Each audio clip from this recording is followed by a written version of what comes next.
साथ साहब आपने सुना और पहले ही 18 अरब रुपए के टैक्स जो हैं वो अवाम पर बोझ पड़ने जा रहे हैं, तो क्या देख रहे हैं आप जैसा हकदार साहब जो गुफ्तगू कर रहे हैं?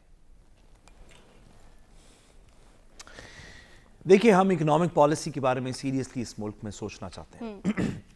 ऐसे लोग जिनका पाकिस्तान मुस्लिम लीग नून से वाबस्तगी हो, पीपल्स पार्टी से हो, किसी और जमात से हो, किसी जमात से ना हो, यूनिवर्सिटी से हो, कॉलेजेस से हो, रिसर्च सेंटर से हो, जो हमारी मईशत को, ग्लोबल इकॉनमी को समझते हैं, जानते हैं, हम उनसे पाकिस्तान के इकोनॉमिक प्रॉब्लम्स का हल पूछना भी चाहते हैं और जो वो कहेंगे वो करना भी चाहते हैं।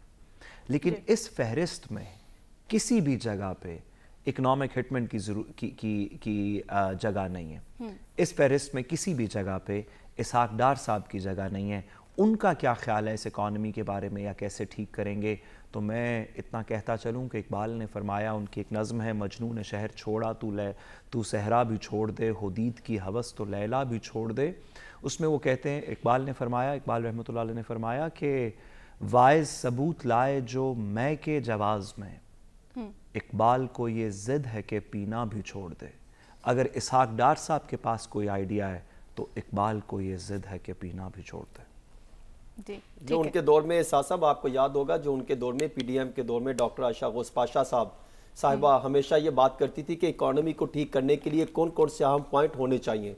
उस टाइम से उनको नज़रअंदाज किया, साइडलाइन किया, ना उनको टिकट दी, ना पीडीएम के जो इकॉनमी मंशूर था मुआशरत के हवाले से जो पॉइंट्स तैयार करने थे, प्लान तैयार करना था, उनको भी बीच में शामिल नहीं किया गया और बिल्कुल साइडलाइन किया गया। अब इससे अंदाज़ा लगा सकते हैं कि नून लीग का मंशूर मुआशरत को सामने रखते हुए क्या प्लान होगा। वही सोच है जो इसहाक डार साहब की 16 माह की पीडीएम हुकूमत में देखी थी।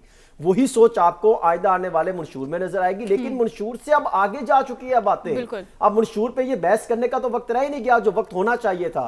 अब तो है रोड मैप के बाद ये इक्तदार में आते हैं या नहीं आते। अगर इक्तदार में आते हैं तो आने के बाद ये किस तरीके से मामलात लेके चलेंगे। हुकूमत पीडीएम की बनेगी तो किस किस को कितना हिस्सा देना पड़ेगा। ये कितना बड़ा चैलेंज होगा सियासी जमातों के लिए, ये तो पता चलेगा 8 फरवरी के बाद।